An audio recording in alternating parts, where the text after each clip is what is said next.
काय डार्क चॉकलेटच्या व्हिडिओमध्ये तुमचं स्वागत आहे. आणि मी चाललो आज परेला आहे, रोहन परे. तर कामाला चाललो आहे आम्ही, म्हणजे एक दिवसाचं काम आहे. तर चाललो आहे आता काम करायला मामासोबत. आता बघू काय, आता आयडिया घेतले आणि मध्ये चाललो आहे.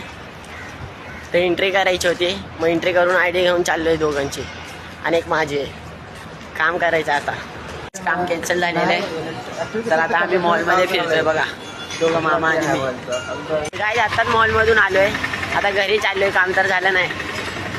काय आपल्याला आता स्टेशनवर आहे आपण, तर घाटकोपरला जाणार इथून. मामा आपल्याला काहीतरी खायचं आलं. तर काय झालं, ट्रेनमध्ये बसलो आहे, मामा समोरच आहे. तर आता इथून घाटकोपर, काय घाटकोपर स्टेशनला आलो आहे. आता मामा आपल्याला चारणार काहीतरी खायला. काय मामा बघा आपल्याला कलिंगड चारतोय, स्वतः पण खातोय. माझा उपवास आहे म्हणून चालतोय. तिथून आलो आणि डायरेक्ट झोपलो, व्हिडिओ काढायला विसरून गेलो. तर आता मी चाललोय पॅन कार्ड आणायला, म्हणजे पॅन कार्ड बनवायला चाललोय. तर आता बघू किती रुपये घेतो. गाईस पॅन कार्ड काढायला गेलेलो, त्यांनी सांगितलं आधार कार्ड अपडेट करायला.